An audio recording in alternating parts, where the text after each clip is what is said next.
Shalom Jemaat Tuhan, mari kita memulai akhir pekan kita hari ini kembali dengan membaca serta merenungkan firman Tuhan. Hari ini kita membaca 1 Korintus pasal terakhir atau pasal 16. Tentang pengumpulan uang bagi orang-orang kudus, hendaklah kamu berbuat sesuai dengan petunjuk-petunjuk yang kuberikan kepada jemaat-jemaat di Galatia. Pada hari pertama dari tiap-tiap minggu, hendaklah kamu masing-masing sesuai dengan apa yang kamu peroleh, menyisihkan sesuatu dan menyimpannya di rumah, supaya jangan pengumpulan itu baru diadakan kalau aku datang.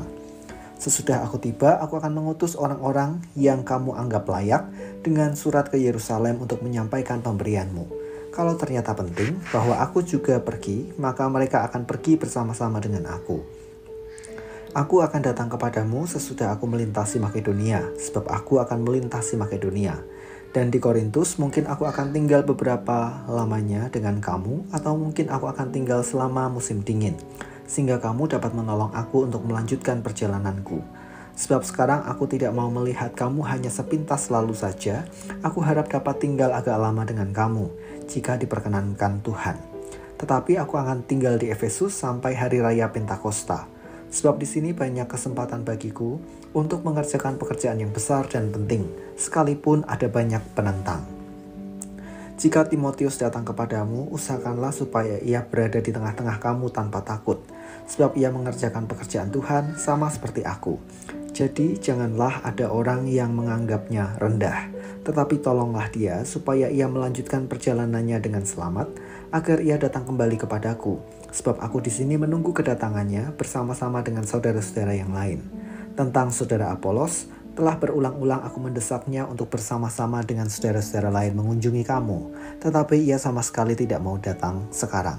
Kalau ada kesempatan baik nanti, ia akan datang. Berjaga-jagalah, berdirilah dengan teguh dalam iman, bersikaplah sebagai laki-laki dan tetap kuat. Lakukanlah segala pekerjaanmu dalam kasih. Ada suatu permintaan lagi kepadamu, saudara-saudara. Kamu tahu bahwa Stefanus dan keluarganya adalah orang-orang yang pertama-tama bertobat di Akaya, dan bahwa mereka telah mengabdikan diri kepada pelayanan orang-orang kudus. Karena itu taatilah orang-orang yang demikian, dan setiap orang yang turut bekerja dan berjerih payah. Aku bergembira atas kedatangan Stefanus, Fortunatus, dan Akaikus, karena mereka melengkapi apa yang masih kurang padamu. Karena mereka menyegarkan rohku dan roh kamu. Hargailah orang-orang yang demikian. Salam kepadamu dari jemaat-jemaat di Asia Kecil. Aquila, Priscilla, dan jemaat di rumah mereka menyampaikan berlimpah-limpah salam kepadamu. Salam kepadamu dari saudara-saudara semuanya. Sampaikanlah salam kepada orang lain dengan cium kudus. Dengan tanganku sendiri aku menulis ini, salam dari Paulus. Siapa yang tidak mengasihi Tuhan, terkutuklah ia. Maranatha. Kasih karunia Tuhan Yesus menyertai kamu. Kasihku menyertai kamu sekalian dalam Kristus Yesus.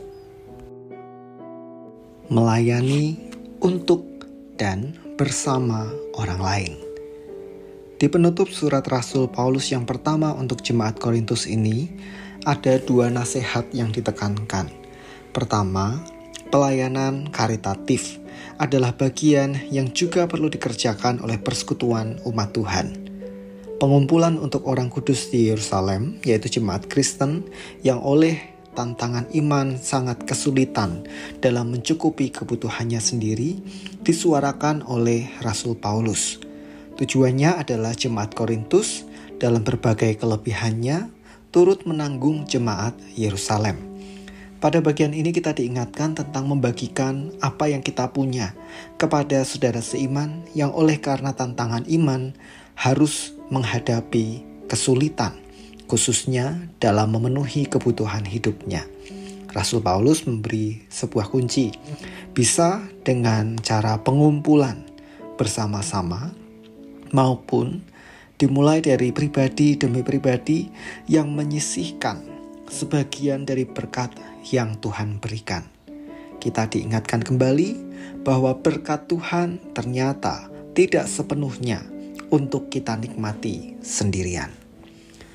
Kedua, Rasul Paulus mendorong jemaat Korintus untuk menerima beberapa orang yang melayani Tuhan.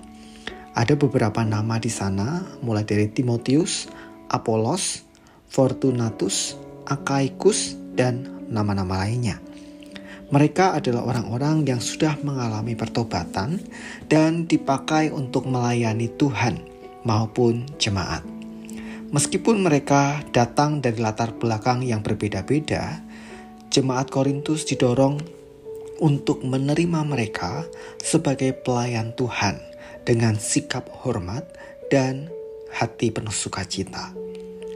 Bekerja sama untuk melayani Tuhan memang sebuah keharusan. Oleh karena itu, kita perlu belajar menerima dan menghormati orang-orang yang Tuhan pakai untuk melayani. Bukan dalam sikap penghormatan seperti ketundukan, bagaikan hubungan tuan dan hamba, tetapi hormat itu berarti memperlakukan para pelayan Tuhan dengan tepat, dengan baik, dengan tulus, dan sukacita. Karena bagaimanapun juga, panggilan pelayanan datang dari Tuhan. Maka mari sambut dengan syukur dan kemauan untuk bekerja sama melayani Tuhan dengan sikap saling menghormati. Mari kita berdoa. Kami bersyukur di akhir pekan ini kami boleh diingatkan dengan firman Tuhan untuk kami boleh belajar membagikan apa yang sudah Tuhan percayakan sebagai berkat kepada kami, khususnya untuk menolong saudara-saudara kami yang oleh karena tantangan iman yang harus mereka hadapi, membuat mereka mengalami berbagai kesulitan. Demikian pula kami bersyukur karena firman-Mu mengingatkan kami untuk belajar saling menerima satu sama lain yang Tuhan pakai untuk melayani di tengah persekutuan, dan kami belajar untuk saling menghormati. Tuhan, kami menyerahkan hari ini dengan segala aktivitas yang akan kami jalani. Tuhan kiranya melindungi kami dari segala mara bahaya, menyertai dan memberkati kami. Di dalam nama Tuhan kami Yesus Kristus kami berdoa. Amin.